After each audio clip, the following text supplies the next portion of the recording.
Hi there.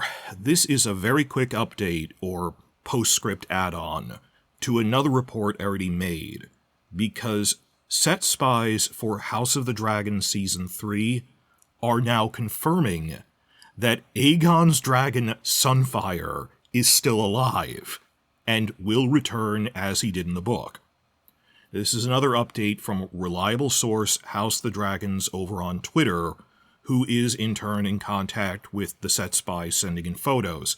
We don't have a photo of the dragon as such, or of what they were doing, but we got a description from the set spies that they said, well, they do have these blue screen props that they hold up that are labeled Sunfyre, but on top of that, it was soldiers fighting a dragon who were all wearing the sigils of House Mooton, the leaping red salmon.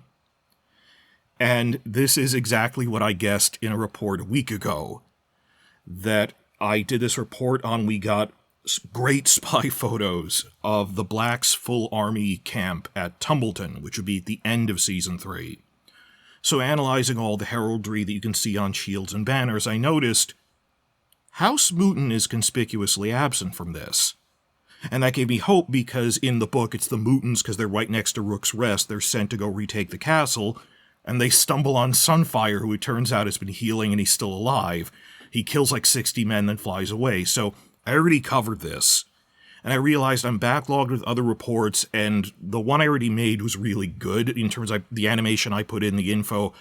I'd only be repeating myself and can't top it, so to save time, I might as well just edit it back in here, the 5 minutes at the end of a 30-minute video where I talk about Sunfyre.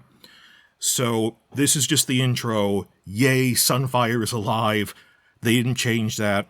Check the link below to the Twitter report, and enjoy after the jump the repeat of all the info I already shared about how he survives in the book. The key point of this video is looking at this list. What's curious are the Riverlord houses that we haven't seen any heraldry for at the Tumbleton set, exterior filming, even though they were introduced on screen last season. Like, they have the props.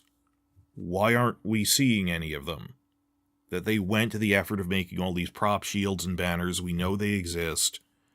The really interesting one, and the real reason I made this video talking about maybe hints, apart from I wanted to show a heraldry map, is House Mooton of Maidenpool, with the leaping salmon, is not in any spy photo we've seen of Tumbleton filming. We saw Wallace Mooton in Season 2, and he had distinct speaking lines. Well, you also saw Lord Piper, but they reference Maidenpool more than once. It's the port town at the mouth of the Trident. It's important to the Riverlands. And they'll name drop, we need more soldiers out of Maidenpool. That after Criston Cole takes Rook's Rest, Rhaenyra makes an offhand mention about send more swords to Crackclaw Point and Maidenpool in case he turns north, but then he didn't. That he withdrew back because of the losses they took. Most importantly, in Episode 6 of Season 2, Bartimos Celtigar, Lord Celtigar, is telling Rhaenyra about they're going to ask Lord Mooton to gather the few men he has on hand from Maidenpool to try to retake Rook's Rest from the token garrison that Criston Cole left behind at the castle. Like, they have been setting this up. Same episode, Episode 5, when Alicent asks Criston what happened, he says, I left a small garrison behind at Rook's Rest. Episode 6, they're then saying, we're talking with the Mootons about sending a force to try to retake it. All of that is laid out there. Why is this important that they had that set up, and then we haven't seen a single image of a Mooton sigil heraldry at the Tumbleton sets? Well, because in the books, when Wallace Mooton leads a small force south from Maidenpool to Rook's Rest, they do manage to quickly defeat the few Greens there by surprise. But then, as they go through the ruined countryside burned out from the battle around the castle, they stumble on the dragon Sunfyre, who is still very much alive.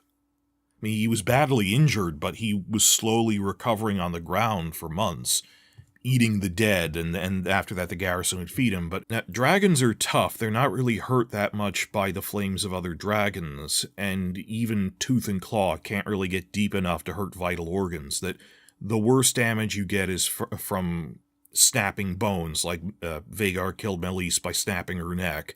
That you see that Meleys had her jaws around his arm, that she nearly snapped one of his wings out of its socket, and healing on the ground, it healed back at a bad angle, so he can't fly as fast as he used to. But for a dragon that was on the brink of death, he manages to heal back enough that he's dangerous and can fly again. So when Lord Mooton and his men surprise him, they think, oh crud, well maybe it's still wounded enough, we can kill it by surprise. No, it had healed pretty well. Sunfyre kills 60 men, including Lord Mooton. Wallace Mooton is killed by Sunfyre, and then it flies away. So it's this whole surprise of that Sunfyre is back in the game. Therefore, yeah, by this point in the book, House Mooton's forces wouldn't be present at Tumbleton, due to the losses they took stumbling upon the wounded but recovering Sunfyre in the ashes of Rook's Rest.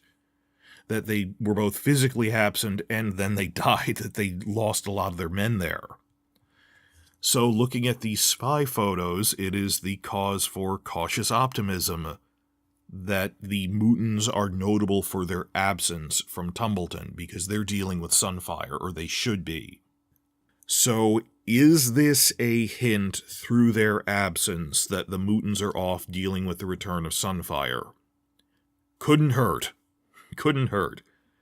But given the amount they said that they're focusing on Aegon's emotional journey in Season 3, that I think that the non-traditionally focused episode that they keep talking about is focused on him, that it's like Avatar's Zuko Alone episode, that it's going to be Aegon in exile dealing with examining himself and the life he's lived so far, and you know, just be this playboy who didn't really wastrel, who didn't do anything with his life, and rededicating himself, and then stumbling on that his dragon Sunfyre is still alive and regaining his purpose.